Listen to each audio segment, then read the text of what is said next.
আমি কিন্তু মাত্র ৩,০০০ টাকার চাকরি করতাম, বা আমার বাবার একটা বাইক ছিল, বাইকটা হচ্ছে 18 বাইক, ডায়ান। এত ঝাংড়ি বাইক আমি জন্মেও দেখি নাই।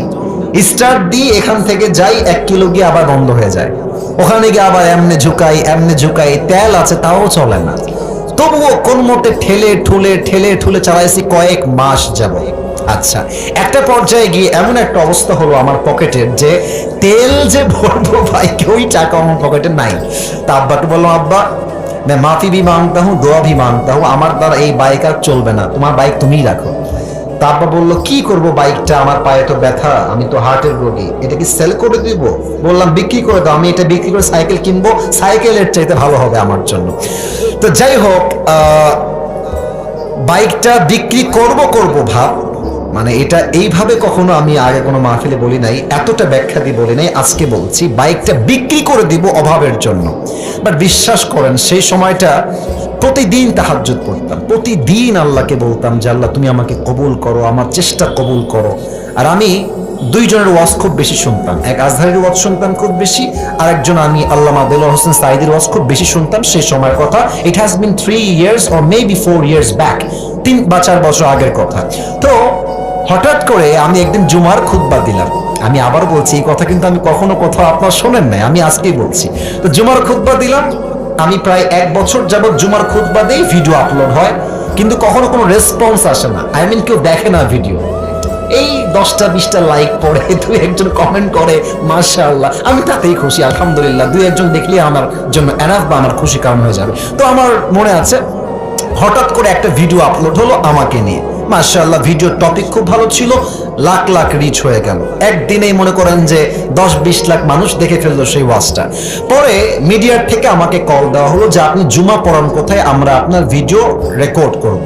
তো অনেক বড় একটা মিডিয়া আমাকে বললো যে আপনার ভিডিও একটা আপলোড দিব, আপনি ইনশাআল্লাহ অনেক দূর যাবেন, আপনার জন্য অনেক বেশি কাজ আসবে, আপনি কাজ করতে পারবেন আপনার দাওয়াতি ফিল্ডে। তো একটা মাহফিল করলাম, মাহফিলটা ছিল পাবনায়। মাহফিল ছিল কোথায়? পাবনায়। তো পাবনায় গেলাম, আমি হলাম 3 নাম্বার বক্তা, দ্বিতীয় বক্তা না, 3 নাম্বার। তো আমাকে যখন ওয়াজে দেওয়া হলো, দ্বিতীয় বক্তা খুবই রাগ, আমার টাইমটা তাকে কেন দেওয়া হচ্ছে, ওকে তো দিয়ে কাজ হবে না, ওকে নামান, একে দিয়ে কাজ হবে না, এটা 3 বছর আগের কথা, বেশি না, 3 বা 4 বছর আগের কথা। তো আমি ওয়াজ শুরু করলাম, কি বলবো, নিজের কথা বলছি না বা এটা আল্লাহর রহমত বলছি বলতে পারেন, আমি আধা ঘন্টা ওয়াজ করেছি, প্রত্যেকটা যুবক, আমি নেমে গেছি ওরা উঠে গেছে, মানে এই হুজুরকে আমরা ছাড়বো না, নেমে গেলাম, সেটা আপলোড হলো ইউটিউবে। হঠাৎ করে একদিন আমার বাসা ছিল রাজশাহীতে, রাজশাহীর আমাদের মেইন শহরের বাসা, আমার আব্বা জুমার খতিব এবং আমার আব্বা একটা মাদ্রাসার প্রিন্সিপাল। তো আমি বাইপাস দিয়ে যাচ্ছি বাইক নিয়ে, ভাই আমার কাছে কিছুই নাই, বিশ্বাস করেন, না আছে টাকা, আর আমার 2টা সাদা পাঞ্জাবি ছিল, আর আমি যেই জুমার খুতবা দিতাম, জুব্বা যে পরবো, জুব্বাও ছিল না ভালো, আমার বন্ধু থেকে জুব্বা ধার নিয়ে আসতাম, যে বন্ধু দে, জুব্বাটা পরে মাহফিল করব বা একটু দোয়া করব, এই ওয়াজ হবে, আবার তোকে জুব্বা দিয়ে যাব।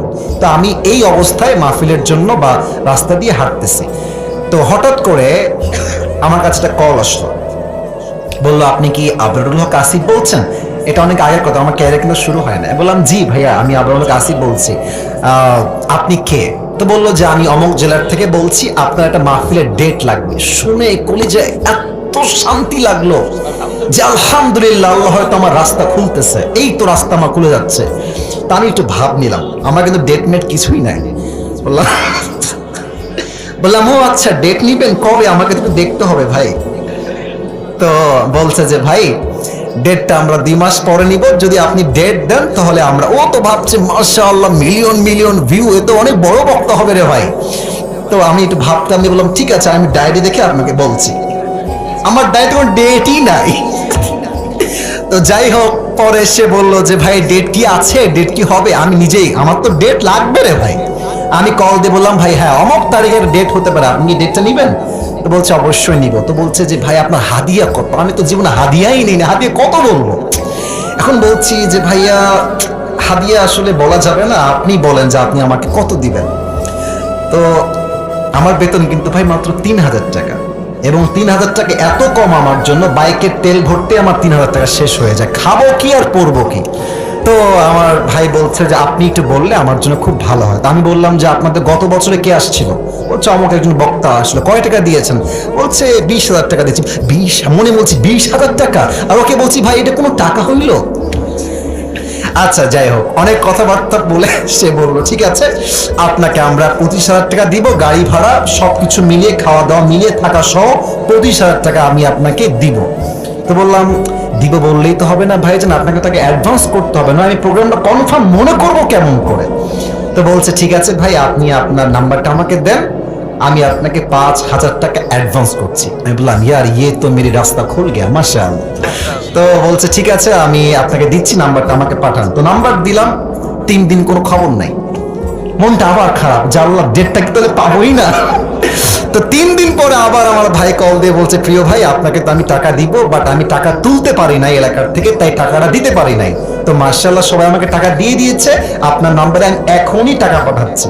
তো আমাকে ওই প্রথম মাহফিলের জন্য 5,000 টাকা অ্যাডভান্স দেওয়া হয়, এবং 5,000 টাকায় আমি আমার আব্বা আম্মাকে দিয়ে দিয়েছি। যাও তোমরা নাও। বিশ্বাস করেন ওই যে আমার জার্নি শুরু হলো, আল্লাহু আকবার, কি বলবো, এখন এমন একটা দিন নাই যেই দিন শত শত কল আসে না। আসিফ হুজুরকে লাগবে আপনাদের কি, আমাকে বলে 3 লাখ নিবেন, 2 লাখ নিবেন, 1.5 লাখ নিবেন, কত খালি বলেন না আপনাকে আমরা চাই। আপনি বলবেন হুজুর আপনি এত লম্বা স্টোরি কেন বললেন? 1 ঈমান, 2 হচ্ছে তাকওয়া। এই 2টা থাকলে বান্দার সফলতাকে আটকায় রাখতে পারে না, ঠিক কি না বলে? ওয়ারযুকুহু মিন হাইসু লা ইয়াহতাসিব, তোমার রিজিক আমি এমন জায়গা থেকে দিব তুমি কখনো কল্পনাই করতে পারবে